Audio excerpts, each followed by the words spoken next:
TVC, a TV do Correio da Manhã.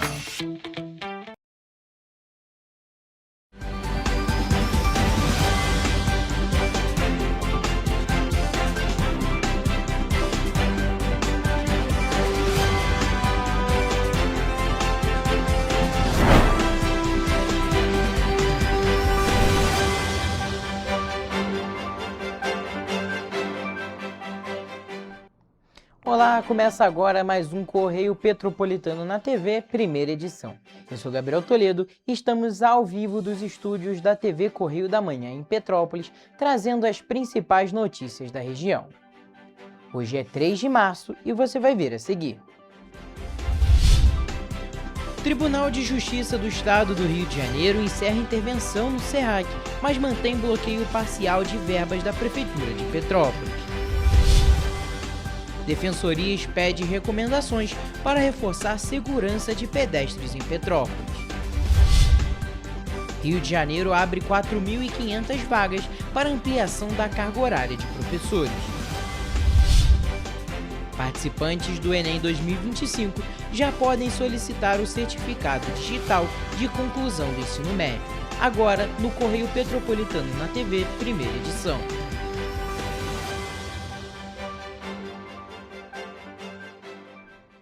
A Polícia Civil investiga denúncias de abuso contra crianças em uma escola particular conveniada ao município de Petrópolis.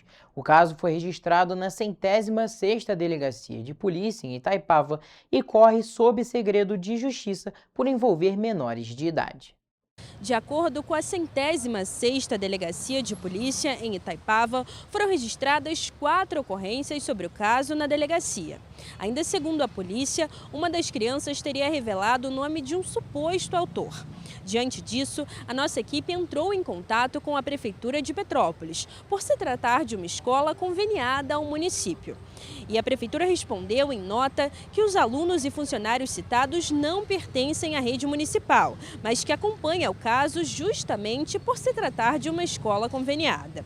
Para a organização da escola, a Prefeitura recomendou o afastamento cautelar dos profissionais mencionados, como forma de proteger o ambiente escolar enquanto o caso é investigado pelos órgãos competentes. A Secretaria de Educação do município segue acompanhando a questão, devido à parceria com a instituição, e permanece à disposição das autoridades para colaborar com o que for necessário. No momento, a Polícia Civil realiza diligências e, por se tratar de menores, não divulga detalhes da investigação que segue em andamento. Eu sou Evelyn Carvalhais para a TV Correio da Manhã. E ao longo da nossa programação, é claro, a gente traz mais informações sobre o assunto. E agora, trocando de assunto, o Tribunal de Justiça do Estado do Rio de Janeiro decidiu encerrar a intervenção judicial no SERRAC, que é responsável pela gestão do Hospital Alcides Carneiro, em Petrópolis.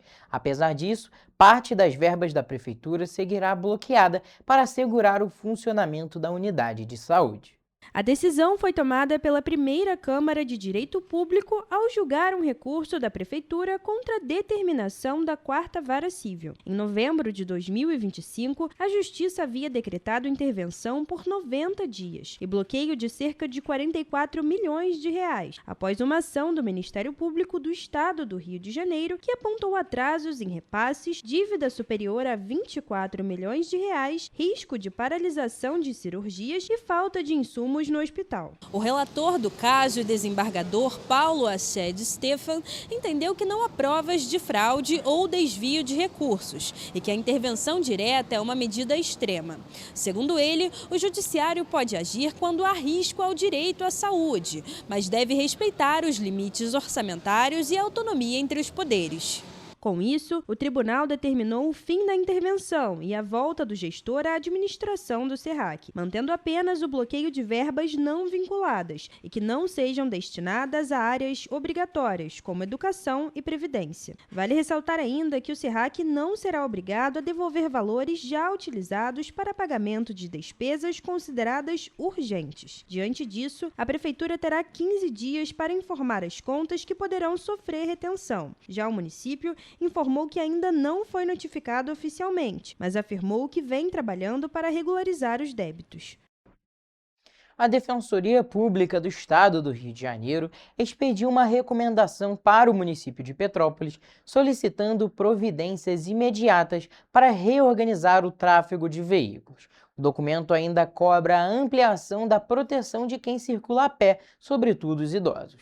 Após casos de atropelamentos com vítimas nas imediações do terminal rodoviário Imperatriz Leopoldina, que fica no centro de Petrópolis, a Defensoria Pública do Estado do Rio de Janeiro encaminhou uma recomendação para o município. O documento solicita providências imediatas para reorganizar o tráfego de veículos e a ampliação da proteção de pedestres, sobretudo de idosos. Petrópolis registrou um aumento de 43% nos acidentes de trânsito em fevereiro, enquanto dezembro concentrou o maior número de ocorrências. Diante desse cenário, foram encaminhadas orientações para a Prefeitura, CPTrans e para a Secretaria de Segurança e Ordem Pública.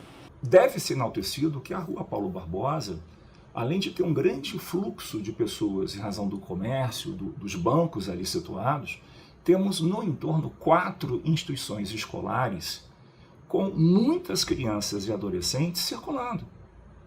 Isso aumenta o risco de acidentes. Entre as providências indicadas estão a instalação imediata de redutores físicos de velocidade ao longo do eixo viário, como lombadas, travessias elevadas, sonorizadores e radares fixos. O documento também propõe reforço na sinalização vertical e horizontal, com ênfase em faixas de pedestres com pintura refletiva e iluminação adequada, além da implantação de semáforos com acionamento manual e tempo de travessia compatível com idosos, crianças e pessoas com deficiência. Mas isso tem que ser feito através de um estudo técnico. E esse estudo técnico ele tem que ser implementado, pela coordenação de engenharia de trânsito da CPTrans. Outro ponto destacado pela Defensoria é a presença ostensiva de agentes de trânsito nos horários de maior circulação de veículos, para organizar o fluxo e garantir passagem segura. A instituição fixou o prazo máximo de 60 dias para a adoção de medidas estruturais voltadas para a prevenção, monitoramento e transparência. Então, são recomendações construtivas, objetivando o acerto dos pontos ainda equivocados.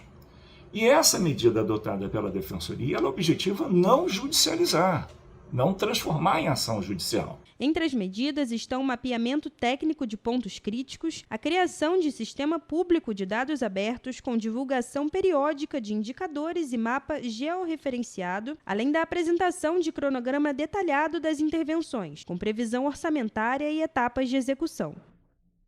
O governo do estado, por meio da Secretaria de Estado de Educação do Rio de Janeiro, vai abrir nesta quarta-feira, dia 4 de março, mais uma etapa de migração da carga horária para professores da rede estadual de educação. 4.500 profissionais vão ter a possibilidade de se unir aos mais de 10.000 da rede, que ampliaram a carga horária de 18 para 30 horas semanais. As inscrições para a nova etapa vão ser abertas no dia 4 de março e seguem até o dia 23. As 4.500 novas vagas são direcionadas para o grupo de professores docentes 1, que é composto por magistrados do 6º ao 9º ano do ensino fundamental e do ensino médio. A mudança é aplicada em todas as áreas da carreira, incluindo os benefícios que serão incorporados na aposentadoria, com remuneração proporcional à nova carga horária. A migração não traz prejuízo para a progressão funcional, sendo assegurada a manutenção do nível e da referência do docente, de acordo com o plano de carreira do magistério. Os interessados devem se inscrever pelo site Conexão Educação. Para o governador do Rio de Janeiro, Cláudio Castro, a medida representa um avanço na política de valorização dos profissionais da educação, pois garante remuneração compatível com a ampliação da jornada, além de mais tempo destinado ao planejamento e à formação, proporcionando assim melhores condições de trabalho aos docentes. A secretária de Estado de Educação, Luciana Calassa, ressalta ainda que quase 10.000 professores da rede já foram contemplados pela migração entre os anos de 2024 e 2025. O avanço demonstra a valorização do profissional da rede. O Ministério da Educação começou a pagar nesta segunda-feira 2 parcelas do programa PED Meia para estudantes do ensino médio públicos nascidos em maio e junho. Os valores são depositados diretamente em contas abertas na Caixa Econômica Federal. Os estudantes receberam R$1.000 pela conclusão de uma das séries do ensino médio em 2025. Quem terminou o terceiro ano e participou dos 2 dias do Enem também recebe mais R$200. Para os concluintes, o valor pode ser sacado imediatamente. Já os alunos do primeiro e segundo ano têm o dinheiro depositado, mas ele fica bloqueado até a formatura. O calendário segue o mês de nascimento. Janeiro e fevereiro já receberam. Março e abril também. Maio e junho receberam nesta segunda-feira, enquanto julho e agosto nesta terça-feira. Setembro e outubro na quarta-feira, dia 4, e novembro e dezembro na quinta-feira, dia 5. O MEC reforça que o pagamento não é automático. As redes de ensino precisam confirmar a aprovação e a conclusão dos alunos. Se houver atraso no envio dos dados, o depósito pode ser feito em uma das 5 datas previstas até julho. O programa beneficia cerca de 4 milhões de estudantes inscritos no Cadastro Único e funciona como uma poupança para incentivar a permanência e a conclusão do ensino médio. A consulta pode ser feita pela plataforma gov.br, na página Consulta Pede Meia. Os participantes do Exame Nacional do Ensino Médio, o Enem 2025, que utilizaram a prova para concluir a educação básica, já podem solicitar a emissão digital do certificado de conclusão do ensino médio. Confira. O documento tem validade nacional e pode ser utilizado para ingresso no ensino superior, inscrição em concursos públicos que exigem nível médio e comprovação de escolaridade para emprego. O novo sistema foi desenvolvido pelo Instituto Nacional de Estudos e Pesquisas Educacionais Anísio Teixeira, o INEP. O pedido deve ser feito pelo portal de certificação digital do INEP. Nesta primeira etapa, o Instituto Federal de São Paulo será o responsável por receber as solicitações e emitir os certificados. Após o registro do pedido, o documento deve ser disponibilizado em minutos. A medida tem como objetivo dar mais agilidade ao processo, que antes exigia que o candidato levasse o resultado a uma unidade certificadora, aguardasse por semanas e retirasse o documento físico presencialmente. Para obter o certificado, o participante precisa ter no mínimo 18 anos completos na data da primeira prova do Enem de 2025. Também é necessário ter alcançado pelo menos 450 pontos em cada área do conhecimento e no mínimo 500 pontos na redação. Desde a edição de 2025, o Enem voltou a ser utilizado para a certificação de conclusão do ensino médio. A política havia sido interrompida em 2017, quando a função passou a ser exercida pelo Exame Nacional para a Certificação de Competências de Jovens e Adultos, o ENSEJA. Além disso, o Enem 2025 também voltou a declarar a proeficiência parcial dos participantes, de acordo com o desempenho obtido no exame. E você vai ver no próximo bloco. O AB Mulher promove primeira edição do evento Protagonistas em Petrópolis. Governador inaugura Parque RJ Nosso Sonho em São Gonçalo. Dólar sobe e petróleo dispara com ataque militar ao Irã. Balcão de empregos da Prefeitura de Petrópolis oferece mais 78 vagas. O Correio Petropolitano na TV Primeira Edição volta já.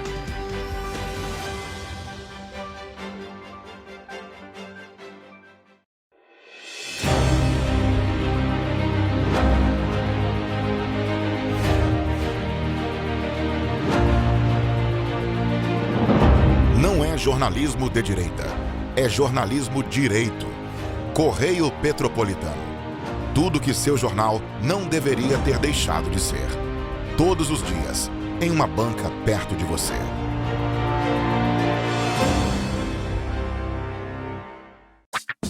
Enquanto você pensa que poderia ganhar igual aos homens, a Alerj faz. As leis que você precisa, a Alerj faz. Baixe o aplicativo da Alerj e conheça seus direitos. Petrópolis, uma cidade histórica, que agora tem um novo ponto de conexão. O Correio Petropolitano se renovou e leva o que de mais importante acontece na cidade, de maneira mais ágil e acessível. Acesse as notícias de Petrópolis de maneira rápida e prática, onde quer que você esteja. Fique por dentro dos acontecimentos da cidade, da política, da cultura e muito mais. Correio Petropolitano. A informação de qualidade a um clique de distância. Acesse www.correiopetropolitano.com.br. Antes não tinha saúde de qualidade no estado todo. Agora tem. Agora tem o Rio Imagem Baixada, que atende milhares de pessoas em toda a região. É muita gente atendida, né? E olha que tem mais. Mostra aí, Edu. Flávia, aqui tem um dos mais importantes centros de neurocirurgias do país. O Instituto Estadual do Cérebro teve a capacidade dobrada para cirurgias de tumores. E tudo gratuito, pelo SUS. E tá melhor no estado todo, certo, Gisele? Com certeza, Flávia. Antes, só alguns municípios do estado tinham ambulâncias do SAMU. Agora, todos os 92 municípios do estado têm. E ainda tem o Instituto Estadual de Olhos, com capacidade de realizar mais de 400 cirurgias e 1.000 consultas por mês. O Rio tem um governo que trabalha muito. Primeiro ele faz, depois ele mostra. Como tem que ser, né?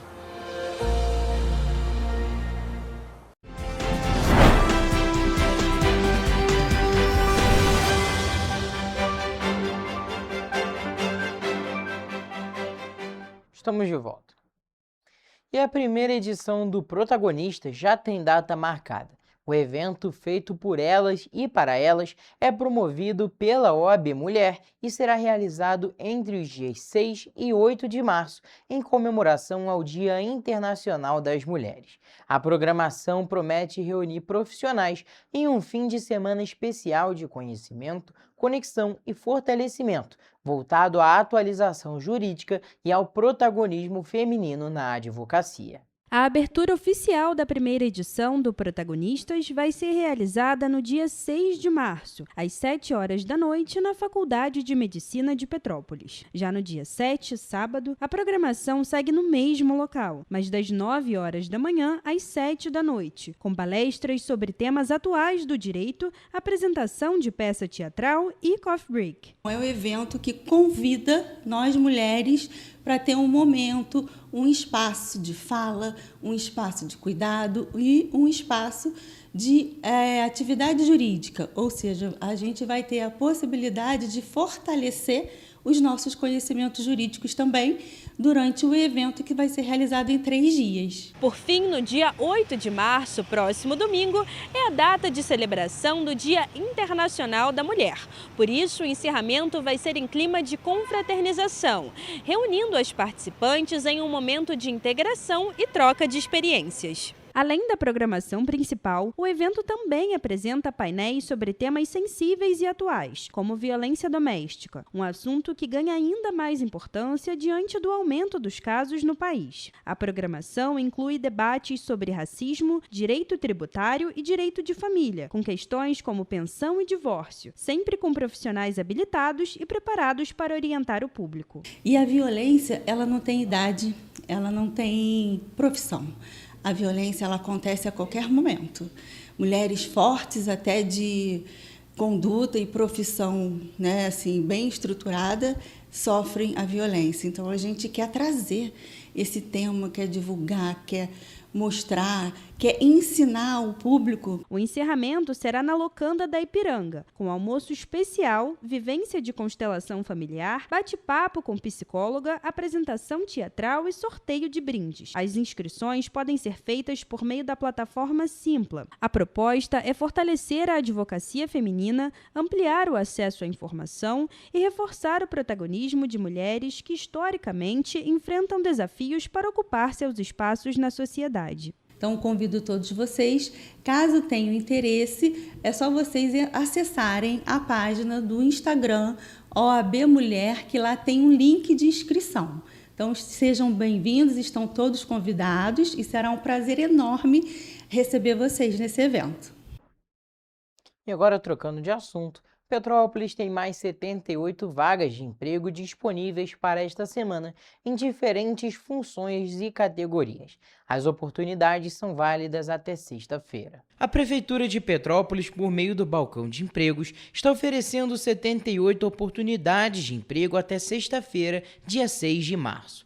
Nesta semana, o balcão conta com 24 vagas que não exigem experiência, como ajudante de obras, atendente de balcão, auxiliar de cozinha, auxiliar de limpeza, auxiliar de manutenção, auxiliar de marcenaria e operador de caixa. As demais oportunidades estão disponíveis no nosso site em correiopetropolitano.com.br. E os candidatos interessados podem realizar o cadastro de seus currículos no site da Prefeitura, em petrópolis.rj.gov.br.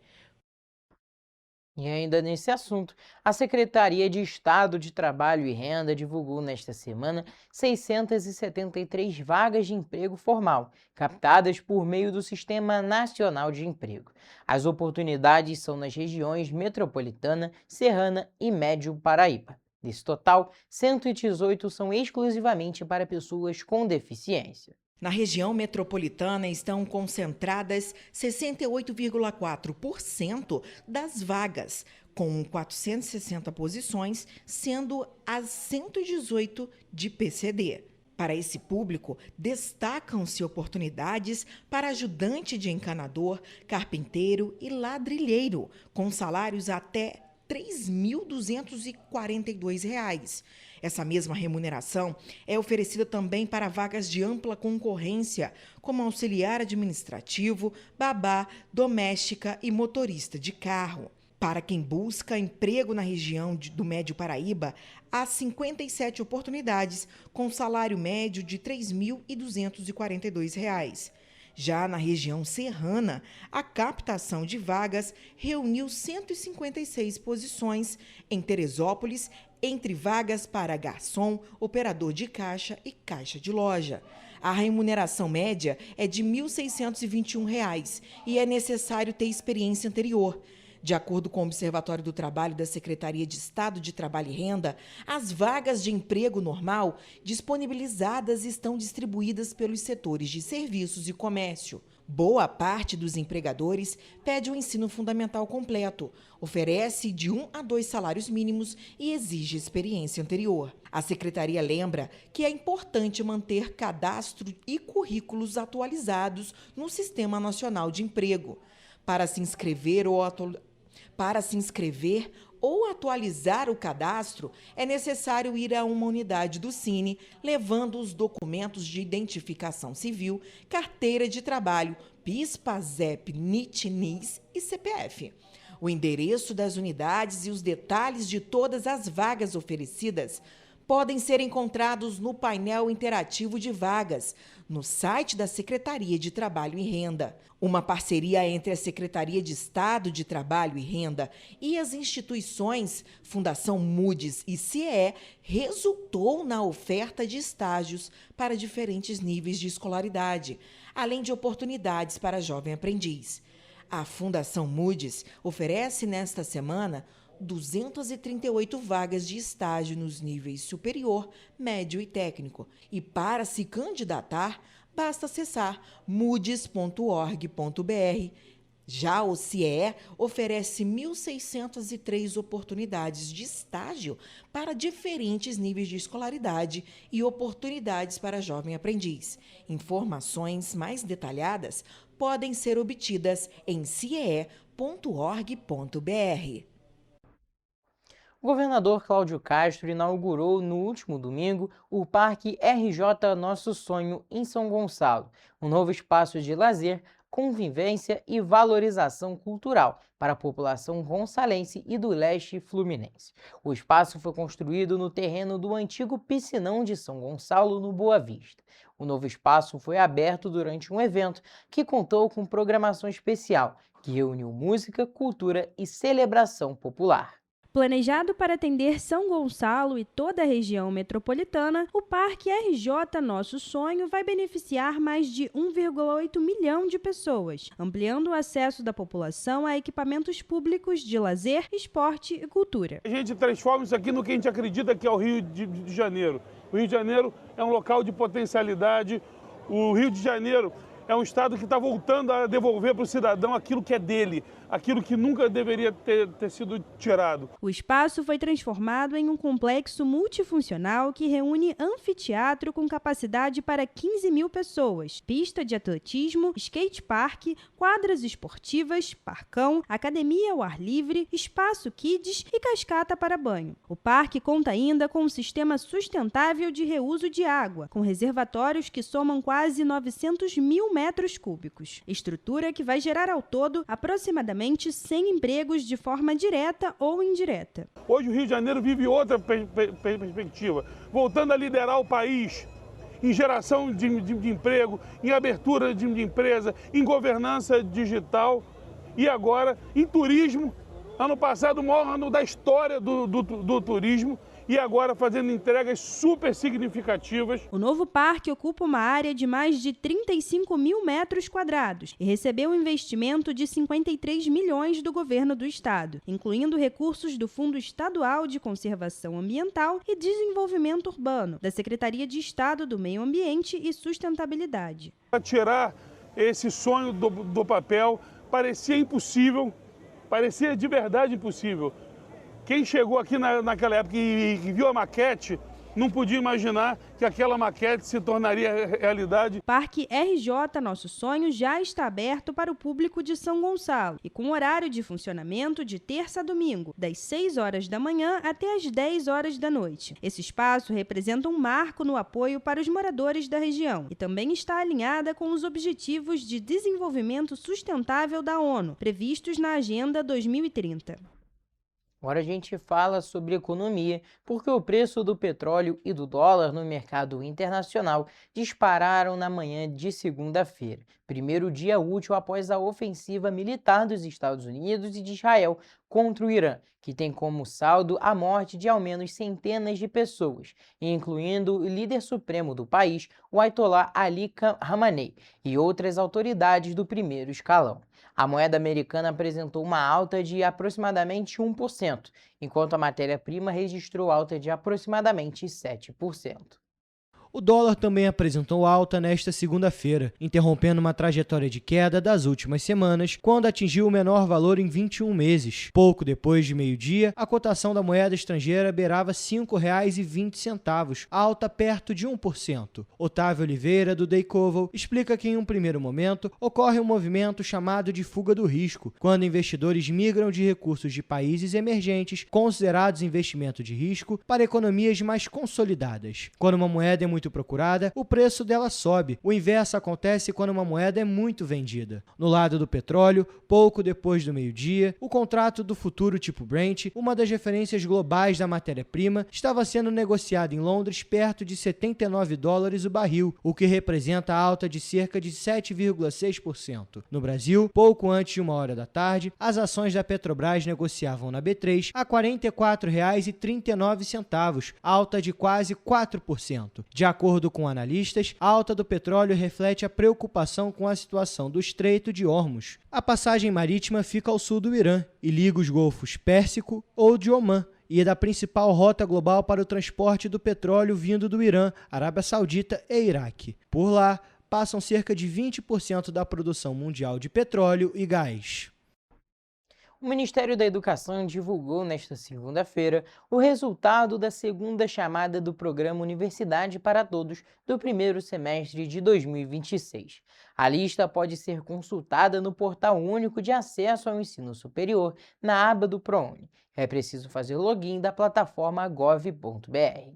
O programa Universidade para Todos oferece bolsas de estudo integrais e parciais em universidades particulares para estudantes de baixa renda. Entre os dias 2 e 13 de março, os pré-selecionados precisam entregar a documentação que comprove as informações prestadas na inscrição, diretamente na instituição privada de educação superior em que foram selecionados. O estudante pode comparecer à faculdade privada para entregar fisicamente aos colaboradores a documentação nos locais de oferta de curso superior. Outro meio é o encaminhamento da documentação virtualmente na internet. O requisito para ter a bolsa integral é comprovar a renda familiar menor ou igual a um salário mínimo e meio por pessoa. Para a bolsa parcial, a renda familiar não pode ultrapassar 3 salários mínimos por pessoa. O MEC comemora que a edição de 2026 é a maior da história do ProUni, com 22 anos de existência. Neste ano, estão sendo ofertadas 595.374 bolsas, em 895 cursos e 1.406 instituições privadas de ensino superior de todo o país. Para quem está de olho nas vagas remanescentes e não foi selecionado na primeira e segunda chamada, deve manifestar interesse em participar da lista de espera do ProUni entre os dias 25 e 26 de março de 2026, por meio do Portal Único de Acesso ao Ensino Superior. Vamos agora para um rápido intervalo e na volta o Correio Esportivo.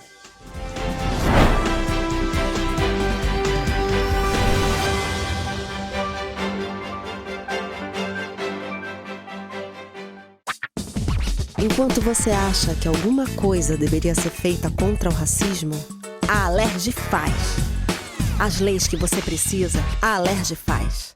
Baixe o aplicativo da Alerj e conheça seus direitos.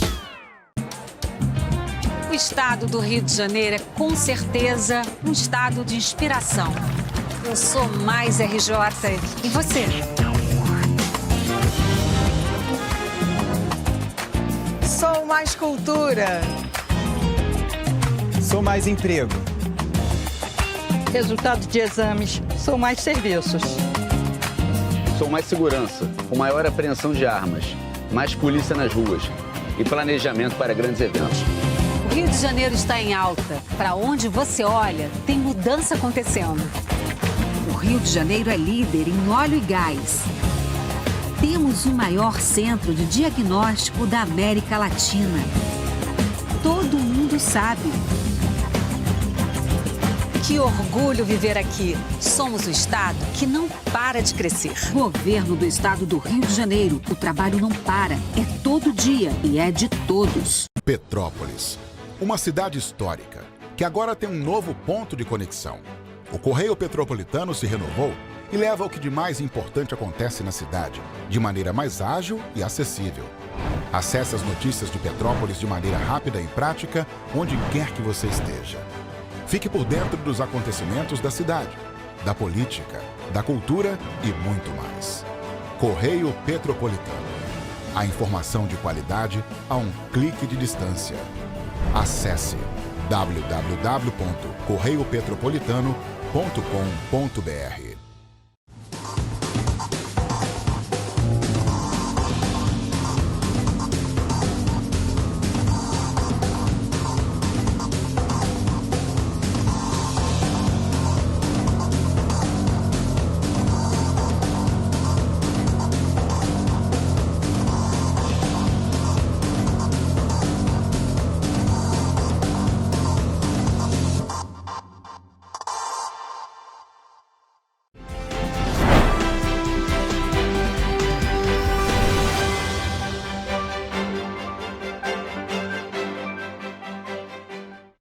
Estamos de volta e vamos acompanhar agora as principais notícias do mundo dos esportes, em que eu e Jonathan Joras batemos uma bola.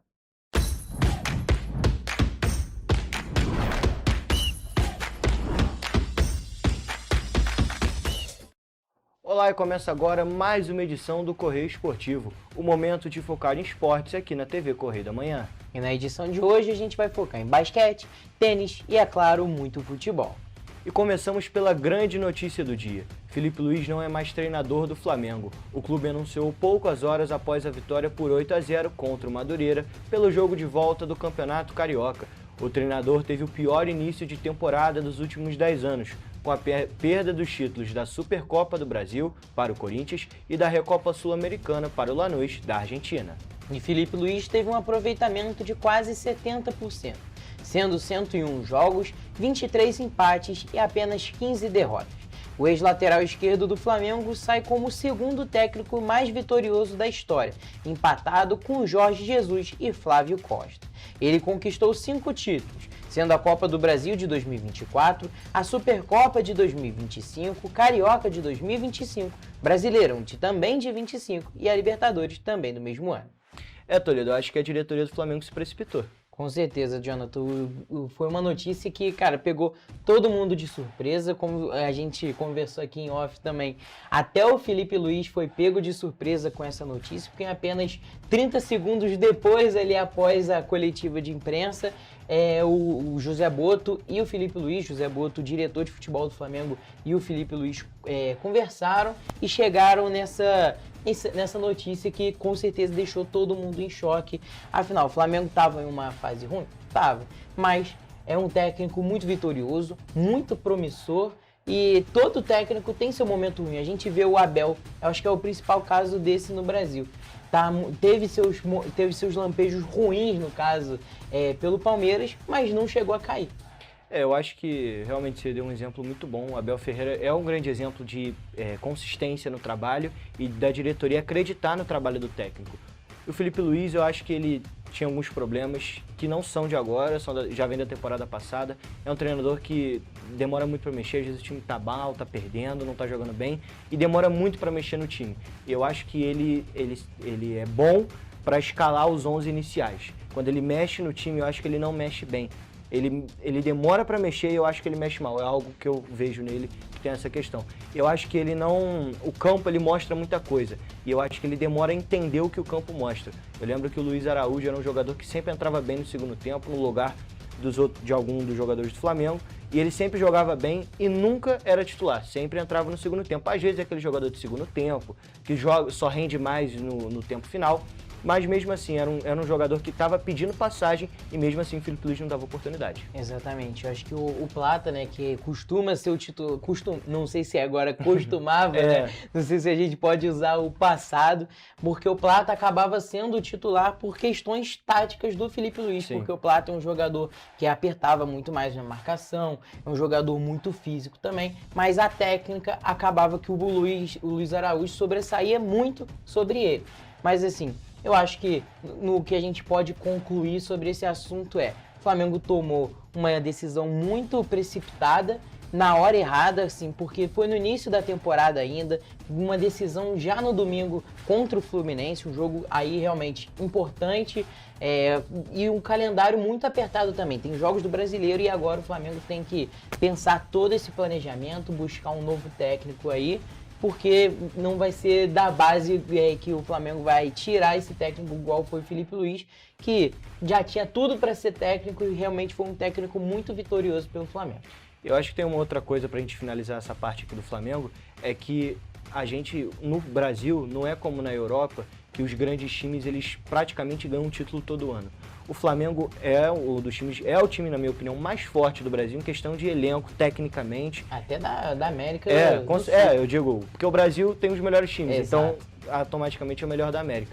O Palmeiras é que briga todo ano, tem também, acho que é o segundo melhor, mas eu acho que no Brasil não se ganha título todo ano, são 12 grandes. É muito time grande para disputar um título. É o campeonato mais difícil do mundo, na minha opinião. Então eu acho que a diretoria do Flamengo, a própria torcida do Flamengo, às vezes tem que querer ganhar, mas também tem que entender que existem os seus hiatos e seus altos e baixos que podem acontecer, como em 2023 o Flamengo não ganhou títulos. E foi uma temporada que teve muita pressão, teve toda aquela questão da agressão dentro do vestiário com o Jorge Sampaoli, do Pedro, mas enfim, eu acho que foi uma decisão precipitada da diretoria. Exato, que a gente pode comparar também com 2023, é que 2023 o Flamengo estava com um técnico novo, no caso foi o Vitor Pereira, e depois foi Jorge Sampaoli e em seguida o Tite.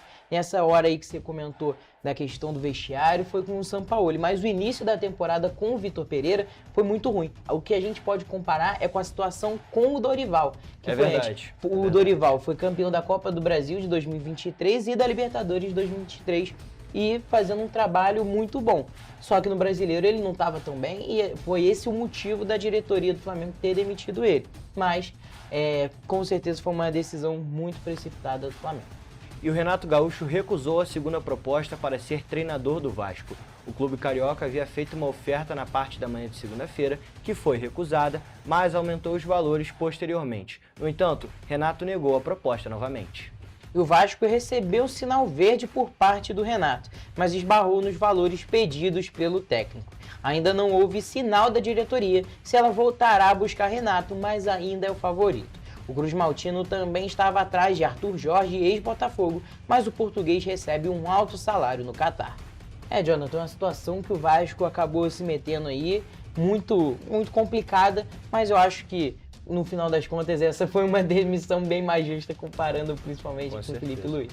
Até porque o jogo pós Fernando Diniz contra o Fluminense, por exemplo, o Vasco jogou muito melhor. Eu acredito que os jogadores já não estavam muito satisfeitos com o Diniz. A gente sabe que jogador de futebol, quando não quer mais o técnico... acaba que tira o pé no jogo. Exatamente. Né? Então, o Vasco jogou muito bem contra o Fluminense e eu acho que isso mostra o que estava acontecendo com o Diniz. E muito parecido o que aconteceu em 2024 com o Fluminense. Era um time que já não funcionava mais, ficava fazendo aquele jogo assim em volta da área e não saía nada dali.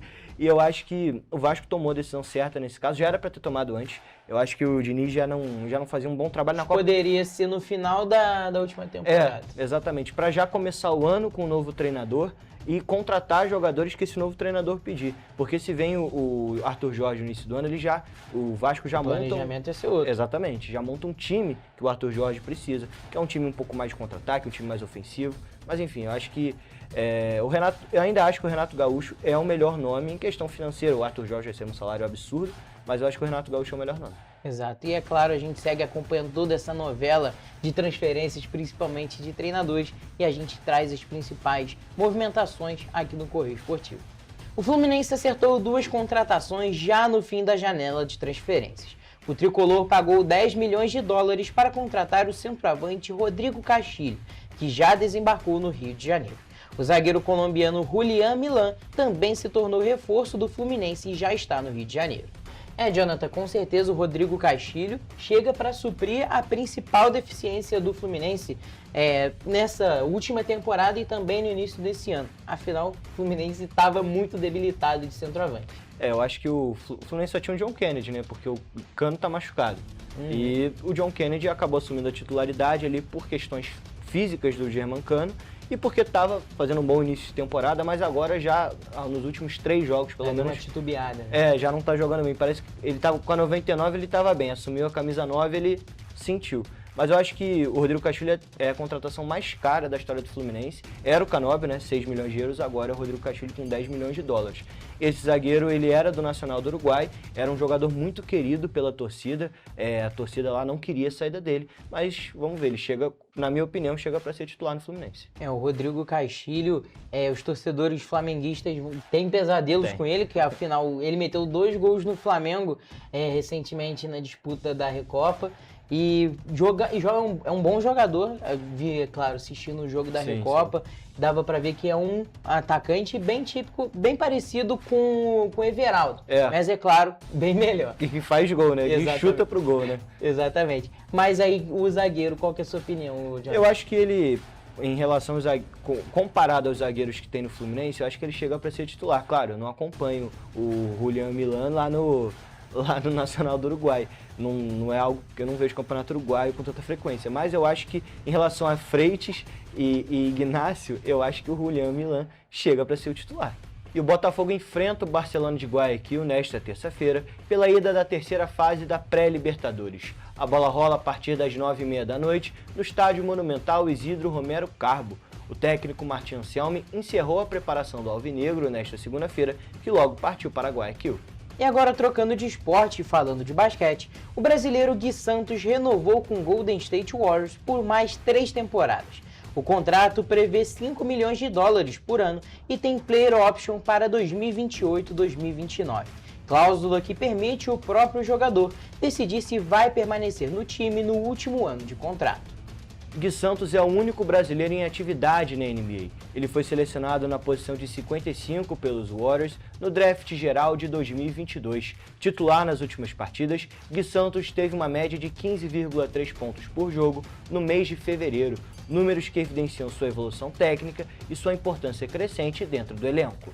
Trocando novamente de esporte e falando sobre tênis, João Fonseca vai enfrentar o belga Rafael Collington na primeira fase do Masters 1000 do Indian Wells. O adversário do brasileiro, que é o número 35 do ranking da ATP, foi definido na segunda-feira.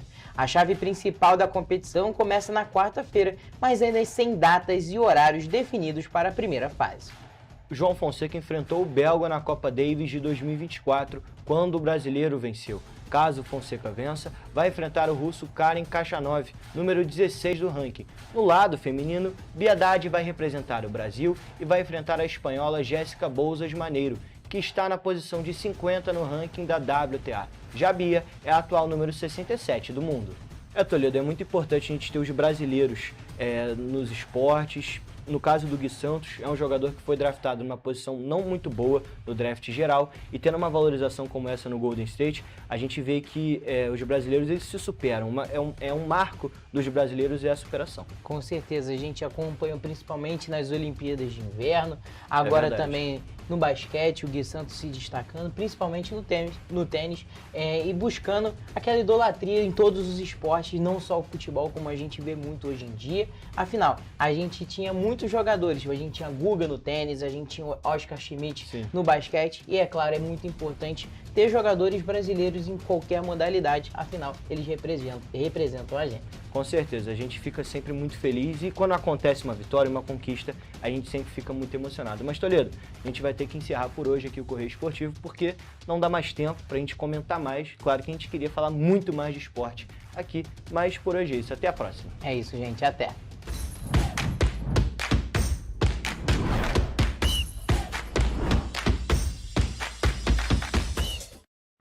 E você vai ver no próximo bloco. Contas de luz seguem com bandeira tarifária verde em março. TSE aprova restrições para uso de IA nas eleições de outubro.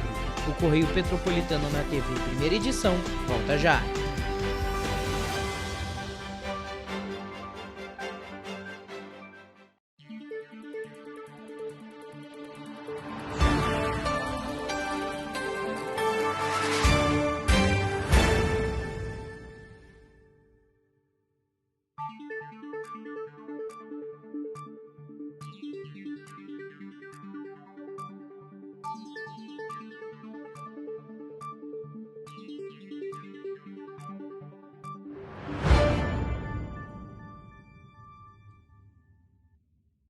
Antes a gente não tinha tantas obras por todo o estado. Agora tem. Na região de Campos dos Goitacazes, o governo entregou a Ponte da Integração. Quanto tempo o senhor esperou por essa obra? Mais de 40 anos. É que antes os investimentos eram só para a capital. Mas agora essa obra histórica é um marco para o desenvolvimento. São bilhões investidos e tem muita coisa boa acontecendo. Vai daí, Edu. Flávia, antes aqui em Petrópolis, chovia, alagava. Agora o novo túnel extravasor já está ajudando a evitar enchentes. E tem muito mais. Gisele, é com você. Dona Maria, e o teleférico? Ah, minha filha, parou no tempo. Ah, mas isso foi antes. Agora falta pouco para voltar. E vão ser mais de 100 mil passageiros todos os dias. Tá pronta para ir? Eu quero ser a primeira. O Rio tem um governo que trabalha muito. Primeiro ele faz, depois ele mostra. Como tem que ser, né? Enquanto você imagina que poderia rolar desconto na conta de luz, a Alerj faz. As leis que você precisa, a Alerj faz. Baixe o aplicativo da Alerj e conheça seus direitos. Para ter mais qualidade de vida, conte com a maior rede de academias de Petrópolis. Aqui na Corper, com uma mensalidade, você utiliza todas as unidades: Centro, Bingen, Itamaraty e Itaipava. Com planos a partir de R$ 98,00, a academia oferece ambientes modernos para você cuidar da sua saúde com segurança. Os espaços contam com dezenas de aparelhos de musculação, diversos equipamentos para aeróbico e funcional, além, é claro, de profissionais qualificados e uma extensa grade de aulas coletivas, que inclui dança, bike, jump, wolf fit, step fit, entre outras. Nossas estruturas são equipadas com salas de musculação e aulas coletivas, salas de avaliação física e nutricional, vestiários e estacionamentos amplos. Venha nos fazer uma visita e surpreenda-se! Correio da Manhã, o grupo de comunicação que mais cresce no Brasil. 5 gráficas, 5 jornais diários. Correio da Manhã, Correio Nacional, Distrito Federal, Sul Fluminense, Petropolitano e agora Correio da Manhã São Paulo. Além do Jornal da Barra, Jornal de Turismo, Revista O Cruzeiro, TV Correio da Manhã e estúdios próprios. Grupo Correio da Manhã. Informação com tanta credibilidade que é impressa todos os dias.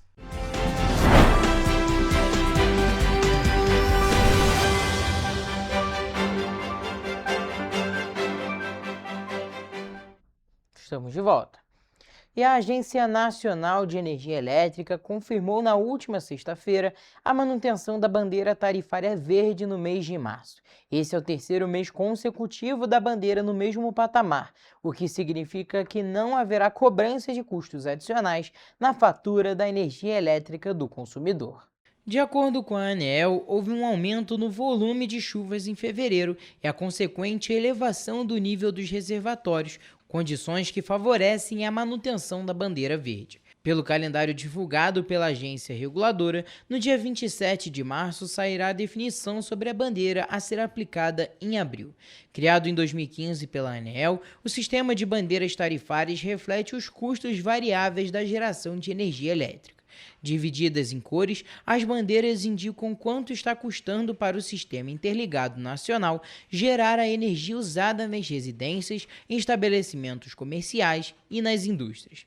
A cada mês, as condições de operação do sistema de geração de energia elétrica são reavaliadas pelo Operador Nacional do Sistema Elétrico, que define a melhor estratégia de geração de energia para atendimento da demanda e traça uma previsão de custos a serem cobertos pelas bandeiras. Portanto, as cores das bandeiras tarifárias são definidas a partir da previsão de variação do custo da energia em cada mês. Quando a conta de luz é calculada pela bandeira verde, não há nenhum acréscimo. Quando são aplicadas as bandeiras vermelha ou amarela, a conta sofre acréscimo a cada 100 kWh consumido. É importante observar que, anualmente, ao final do período úmido, em abril, a ANEEL define o valor das bandeiras tarifárias para o ciclo seguinte. Vamos agora para a previsão do tempo nas cidades da nossa região de cobertura.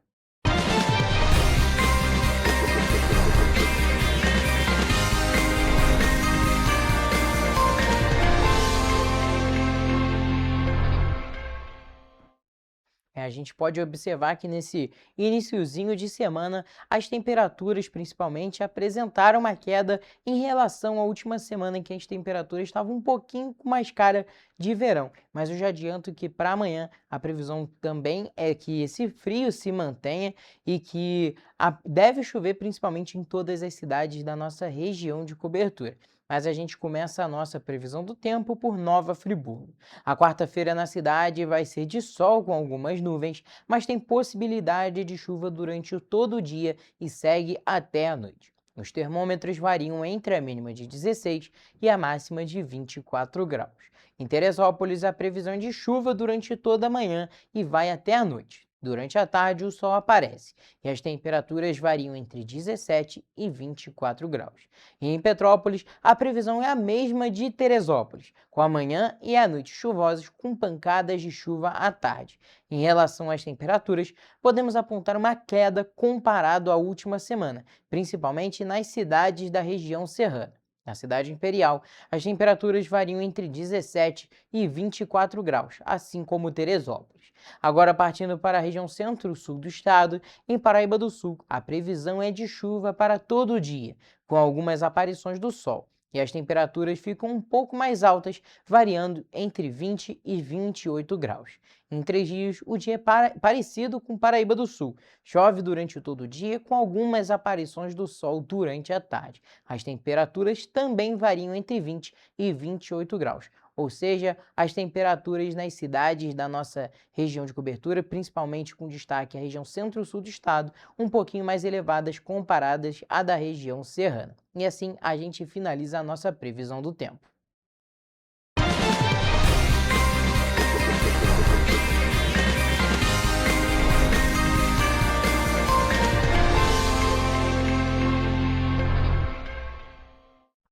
Pessoal, a gente fica por aqui, mas mais notícias e informações você encontra nos nossos telejornais, além do nosso site em correiopetropolitano.com.br e as nossas redes sociais, o Facebook TV Correio da Manhã e os nossos Instagrams, @Correio Petropolitano e @TV Correio da Manhã. Siga a gente para se manter sempre informado.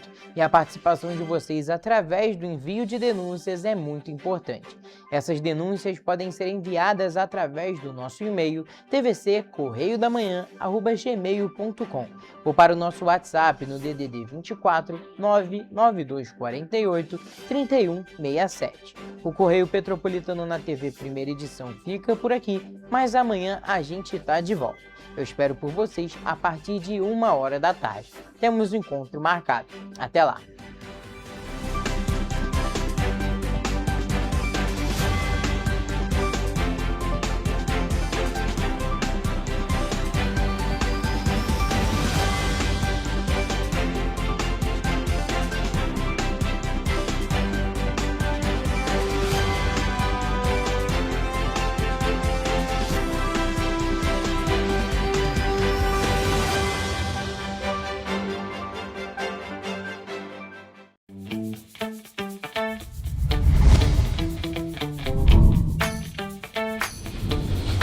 TVC, a TV do Correio da Manhã.